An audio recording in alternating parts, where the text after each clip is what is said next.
Not me. Don't you think your hyperbolic statements undermine your credibility? What hyperbolic statement did I make? You said, quote, if you rule against Trump's population purge agenda, no hyperbole there, the nativists will name you, threaten you, and come after you. These judges are much braver than the ICE agents who hide behind masks. When I talk about population purge, I'm talking about the fact that they're trying to deport U.S.-born citizens, people born here. They are trying to deport them as well. You trigger my gag reflex, Mr. Beer. Buckle up, because what unfolded in the Senate Budget Committee was nothing short of a political demolition. Senator John Kennedy didn't come in just to ask routine questions. He came ready to challenge what he called the arrogance of the DC elite. The center of the moment was a witness who boldly accused the administration of carrying out what he described as a population purge. The statement immediately electrified the room. The atmosphere grew tense, the kind of tension you could almost feel in the air. Kennedy wasn't about to let that claim pass without a fight.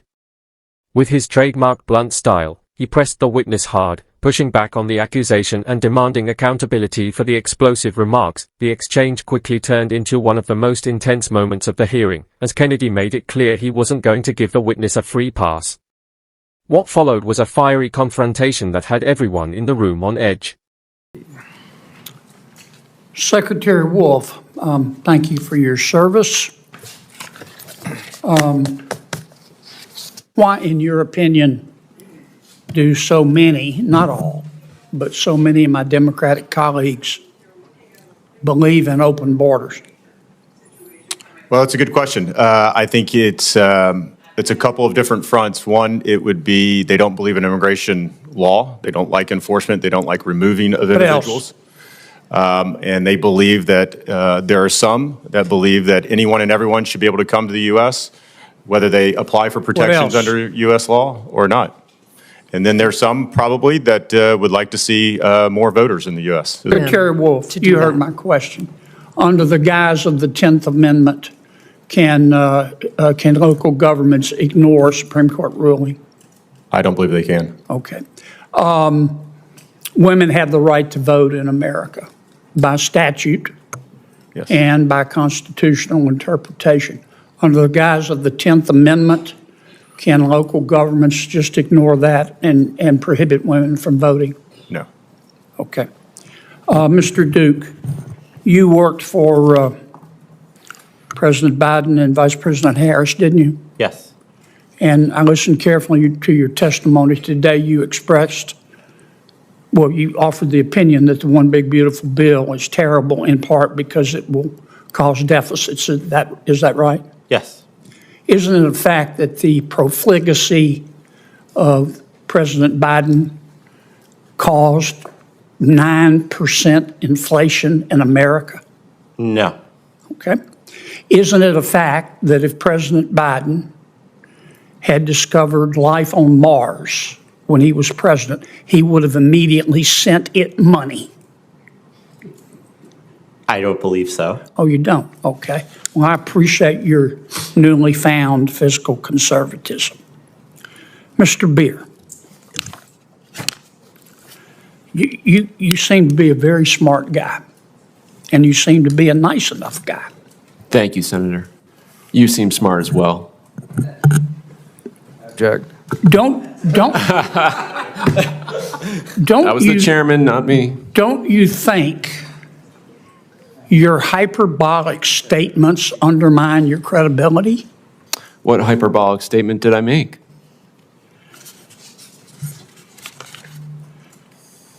On February the 11th, 2026, you posted on Bluesky,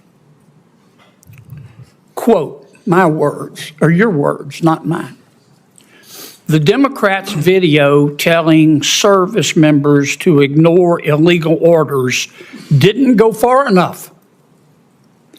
They should have also urged them to refuse unethical orders, whether illegal or not.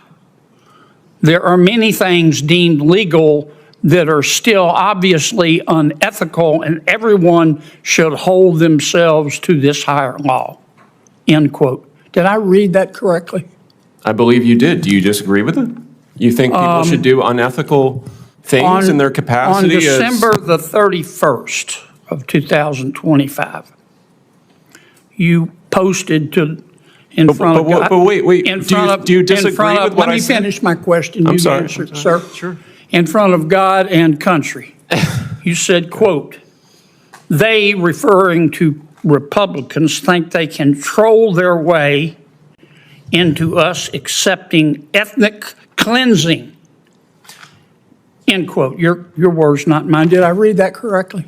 That was in regard to a Department of Homeland Security post about advocating 100 million deportations. That is what DHS has tweeted from their own account. 100 million deportations would be ethnic cleansing. You would be removing 1/3 of the country. So yes, there are people within the Department of Homeland Security. And you don't think this is hyperbolic? Give me 30 more seconds. I think advocating 100 million deportations is I'm having fun here, ethnic Mr. Chairman. cleansing. On February 5th, you quoted you said the following on Bluesky. Your time's up. These are all good, but there's no enforcement mechanism. I'm sorry. Let me try a better one.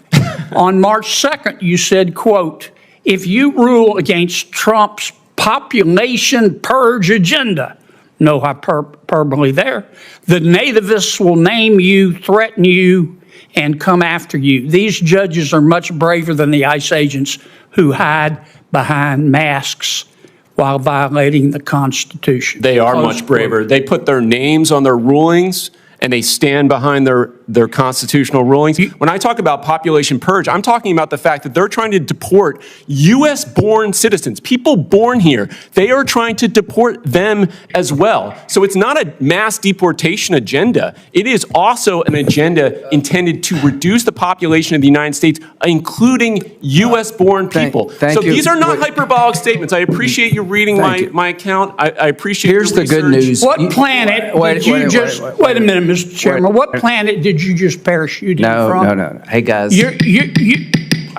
You trigger my gag reflex, Mr. Beaver. We got a process here, and it's good to know you don't have... The spark started flying the second David Beer began speaking.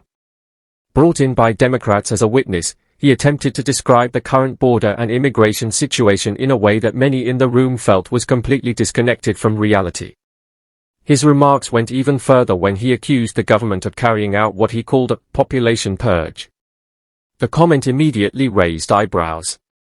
It takes a certain level of confidence to sit in a Senate hearing and use language that charged while millions of Americans are dealing with the real-world consequences of a strained immigration system. Senator John Kennedy watched the exchange closely, and it was clear he was preparing to respond. What followed quickly became the moment everyone is talking about. Looking directly across the table at Beer, who appeared calm and self-assured, Kennedy delivered a blunt response. In his signature no-nonsense style, he told the witness, "You trigger my gag reflex." He criticized what he saw as a condescending tone and challenged the witness for speaking in a way that he believed dismissed the concerns of ordinary Americans. It was one of those rare moments in a hearing where the usual scripted tone disappeared and the exchange became unusually direct. Kennedy's remarks seemed aimed not only at the witness but also at a broader frustration many voters feel about policy debates that appear disconnected from everyday life. As the discussion continued, the hearing moved deeper into the substance of immigration policies from the Trump administration. Beer attempted to defend his earlier claims and expand on his criticism of those policies. Kennedy, however, pushed back point by point, arguing that the policies being criticized were supported by voters who wanted stronger border enforcement and more order in the immigration system. The back and forth highlighted a familiar divide. Beer leaned on research and policy analysis to support his perspective, while Kennedy countered with a more straightforward argument centered on what he described as practical common sense. For viewers following the hearing, the exchange felt like a clear clash of viewpoints, one grounded in policy advocacy and academic framing, the other rooted in political messaging aimed at voters who feel the system is failing them. By the time the exchange wrapped up, the tone in the room had noticeably shifted. The earlier confidence had given way to a more cautious attempt to clarify statements and refine arguments. Kennedy continued pressing his points, determined to keep the focus on what he believed were the real implications of the witnesses' claims. Supporters of the senator saw the moment as a strong defense of stricter border policies and a pushback against what they view as extreme rhetoric in the immigration debate. Critics, on the other hand, saw it as another example of the deep political divide surrounding immigration policy. Regardless of where people stand, the hearing served as a reminder of how intense these debates have become. Immigration remains one of the most polarizing issues in American politics, and exchanges like this show just how sharply the arguments can collide when they play out on a national stage. Moments like these also illustrate the power of direct confrontation in political hearings. When strongly held beliefs meet in the same room, the result can quickly turn into a defining exchange that people continue discussing long after the hearing ends. And if today's hearing proved anything, it is that debates over borders, policy, and accountability are far from over.